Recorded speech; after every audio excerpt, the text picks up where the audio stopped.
Hello दोस्तों, कैसे हैं। दोस्तों, एक बूढ़ी औरत अपने बेटे के साथ एक गांव में रहा करती थी। वो बहुत बूढ़ी थी। कभी कभी वो लड़का जो होता है अजीब मांग कर बैठता था। धीरे धीरे वह लड़का अब बड़ा हो रहा था। सचमुच वो उसके अंदर का लड़कपन जो था अभी तक कम नहीं हुआ था। अब वो एक दिन देखता है कि उसके साथ के लड़के जो होते हैं वो सब अपने ससुराल जा रहे होते हैं। तो वो भागा भागा घर आता है और कहता है, अम्मा अम्मा मैं भी ससुराल जाऊंगा, सब अपने ससुराल जा रहे हैं। अम्मा कहती है कि बेटा अभी तुम्हारी शादी नहीं हुई है, तुम कहाँ ससुराल जाओगे। वो कहता है कि नहीं, मैं ससुराल जाऊंगा, तुम तो ऐसे ही कहती हो, और मेरे लिए कपड़े और मिठाई तुम बांध दो। अम्मा कहती है कि ये लड़का अब कहना नहीं मानेगा, ये बहुत जिद्दी है और इसको मनाना बहुत मुश्किल है। वो कहती है, बेटा कोई बात नहीं, इस साल तेरी शादी मैं कर दूंगी, इस साल तेरे हाथ जरूर पीले कर दूंगी। अब फिर तू भी अपने ससुराल जाना, तेरा तो अभी कोई ससुराल नहीं है। वो कहता है, नहीं मैं तो ससुराल जाऊंगा, तुम मेरे कपड़े और मिठाई बांध दो। अब जो अम्मा होती है वो क्या करती, वो मिठाई एक थैले में और कपड़े उसके रखती है। वो उसको लेकर के चल पड़ता है। जब वो उसको लेकर के जाता है तो अब कहाँ जाए, चल तो वो पड़ता है, घर से निकल जाता है। उसको चलते चलते 2-3 घंटे हो गए होते हैं। अब उसको समझ में नहीं आ रहा था कि वो क्या करे, कहाँ जाए। वो एक पेड़ के नीचे बैठ जाता है। जब वो एक पेड़ के नीचे बैठ जाता है, सुस्ता लेता है, फिर सोचता है कि अब मैं कहाँ जाऊँ, मुझे तो कोई जानता भी नहीं है, मैं तो कभी घर से बाहर निकला ही नहीं। पर फिर भी वो वहाँ से उठ के चल पड़ता है। आगे जाता है तो 2-3 जवान लड़कियाँ शादीशुदा थी जो वो कुएं से पानी भर रही थी। वो उनको देखता है, उसको प्यास भी बहुत लगी हुई थी। वो उनके पास जाकर खड़ा हो जाता है और वो आपस में बातें कर रही थी।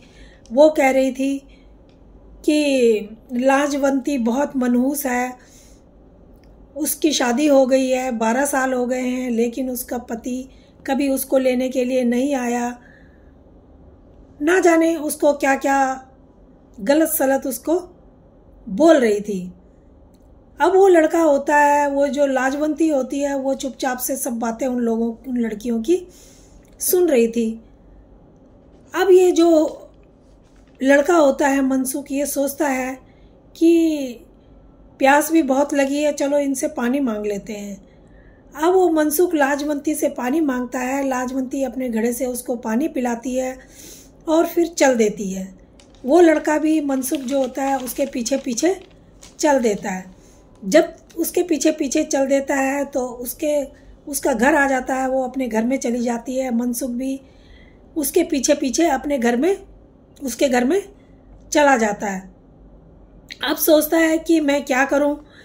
तो उसने सुना हुआ था कि 12 साल से इसका पति यहाँ आया नहीं है इसकी सुध-बुध लेने के लिए। वो सोचता है 12 साल में तो वो बहुत बदल भी गया होगा और अब इनको उसका ध्यान भी नहीं होगा।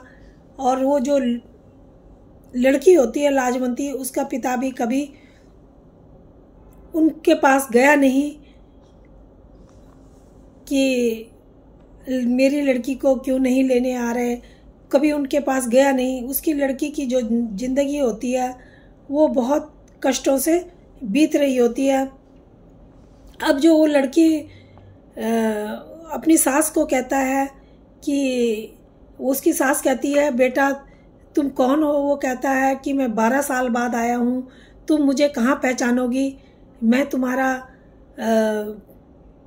तुम्हारा ही जवाई हूँ और मैं अपनी बीवी को लेने के लिए आया हूँ।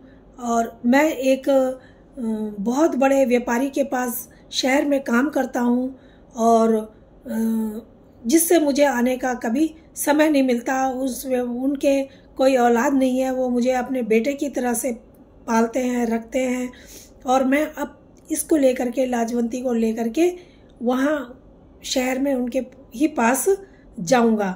अब उसके जो माँ होती है, पिता होते हैं, वो सोचते हैं कि ये जब नाम भी बता रहा है और ये 12 साल की बात कर रहा है तो ये सच ही बोल रहा होगा। अब वो लड़का जो है कि कहता है हमें सुबह सुबह वापस जाना है। वो उन्होंने कहा है कि जल्दी से आ जाना।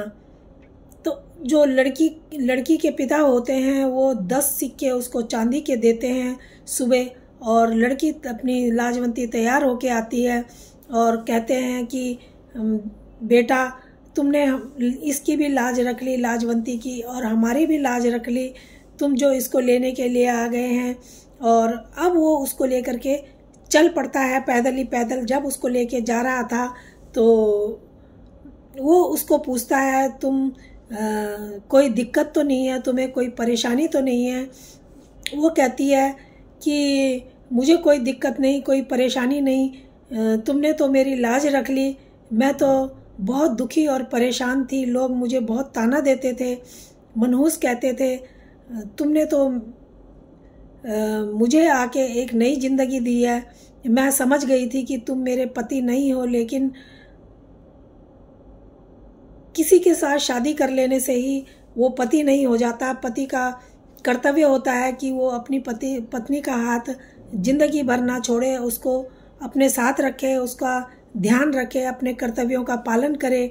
तो वो कहता है कि ठीक है, जब तुम्हें कोई दिक्कत नहीं है, तुम सब जानती हो। तो वो लड़की कहती है कि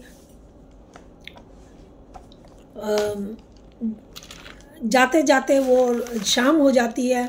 जब शाम हो जाती है वो सोचता है अब तो मेरे साथ मेरी पत्नी है, मुझे रात को सफ़र नहीं करना चाहिए, मुझे कहीं पे अब रुक जाना चाहिए। तो वो एक वहाँ पर रुकते हैं। वहाँ एक सराय होती है, उसमें वो रात को सोने के लिए जगह लेते हैं।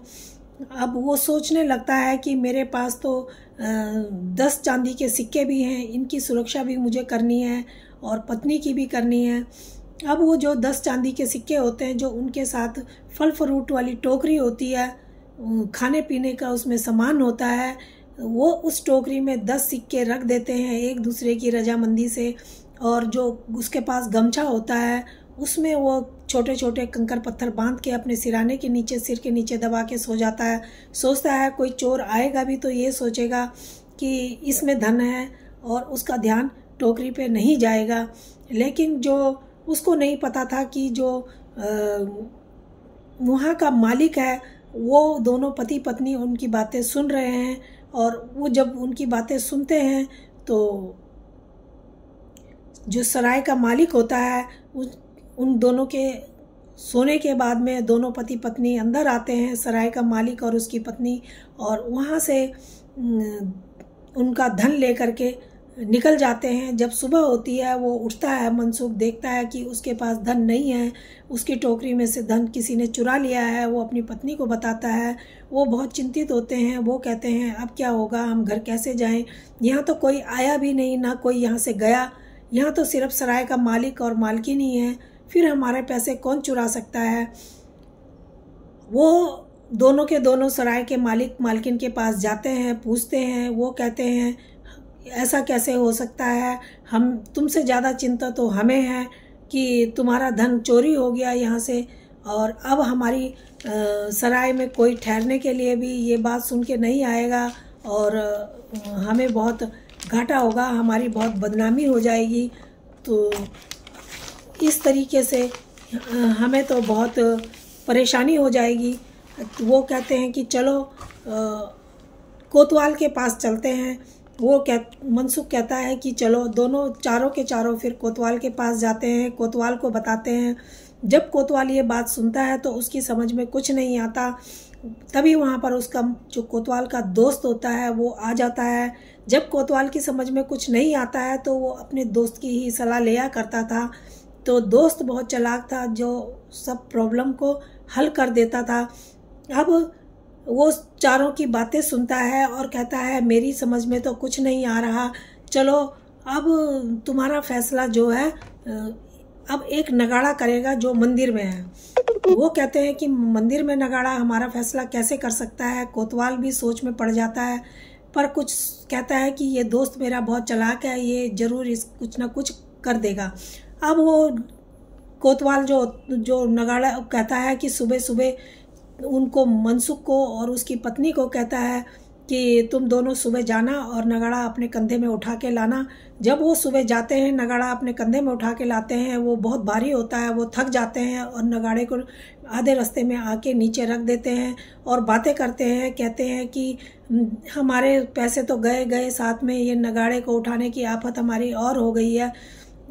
और वो कहता है कि अपनी औरत को कि मैं कोतवाल को यहीं पर बुला के लाता हूँ। कोतवाल वहाँ पर आता है और देखता है, वो बोलता है, कोतवाल को बताता है कि हमसे अब नगाड़ा यहाँ से नहीं ले जाया जा रहा और हमारा फैसला अब यहीं पर ही कर दो। अब जो कोतवाल होता है वो सराय के मालिक और उसकी पत्नी को बुलाता है और उनको कहता है कि कल तुम्हें नगाड़ा लेके दोनों को अपने कंधे पे यहाँ पर आना है कोतवाली में। तो वो जो दूसरे दिन फिर नगाड़ा लेकर के अपने कंधे पर कोतवाली आने लगते हैं। वो भी आधे रास्ते, नगाड़ा भारी होने के कारण आधे रास्ते में उसको रख देते हैं। अब वहाँ पर दोनों बातें करने लगते हैं। सराय का मालिक और उसकी पत्नी कहते हैं कि हमने गलती करी, उनका पैसा चुरा करके हमें ऐसा काम नहीं करना चाहिए था। अब ये पोल हमारी ज़रूर खोल देगा ये नगाड़ा। उसकी वो पत्नी कहती है क्यों ना इसको फोड़ दिया जाए, ना ये बजेगा और ना ही हमारी पोल खुलेगी। वो जाता है, सराय का मालिक एक नुकीला पत्थर लेके आता है, उसको फोड़ने लगता है। इतने में वहाँ से वो जो कोतवाल का दोस्त होता है वो निकल के बाहर आ जाता है और कहता है कि तुमने ये काम अच्छा नहीं किया। अब ये नगाड़ा खुद ब खुद बोल पड़ा है, देखो नगाड़े ने सब सुन लिया है, अब तुम बच नहीं सकते। वो माफ़ी मांगने लगते हैं उससे, कहते हैं हमें माफ़ कर दो, हमसे गलती हो गई, हमारी बेइज्जती हो जाएगी, ये बात आगे ना उठाना, किसी को ना बताना। वो कहता है मैं कौन होता हूँ माफ़ करने वाला, माफ़ तो तुम्हें मनसुख और मनसुख की पत्नी ही कर सकते हैं। वो मनसुख और फिर वो कोतवाली में उनको लेके जाता है और वहाँ पर मनसुख और मनसुख की पत्नी को बुलाया जाता है। तब वो जो सराय का मालिक होता है वो मनसुख को पैसे वापस उसके करता है और उससे क्षमा याचना करता है, उससे माफ़ी मांगता है और कहता है हमें माफ़ कर दो। और वो फिर मनसुख पैसे लेता है और उनको माफ़ कर देता है। दोनों पति पत्नी अपने घर की तरफ चल देते हैं। जब वो घर पहुंचते हैं, माँ बाहर खड़ी थी, उनको अपने बेटे को देखकर बोलती है कि बेटा तुम कहाँ चले गए थे। वो कहता है माँ तुम्हें पता तो है मैं अपने ससुराल गया था अपनी पत्नी को लेने और उसको लेकर के आ गया हूँ। माँ कहती है लेकिन तेरी तो शादी नहीं हुई तो तेरा ससुराल कहाँ से आया। वो सारी बात माँ को बताता है और जब माँ होती है वो सारी बात सुनती है, वो बहुत खुश होती है, कहती है बेटा तूने ये बहुत अच्छा काम किया और अब मेरा बुढ़ापा भी बहू के आने से अच्छा गुजरेगा, मेरी ज़िंदगी भी आगे अच्छी गुजरेगी। तो इस प्रकार वो सब आपस में अब मिलजुल कर रहने लगते हैं। तो दोस्तों ये कहानी कैसी लगी, अगर अच्छी लगी हो तो प्लीज़ लाइक और सब्सक्राइब जरूर करना। धन्यवाद।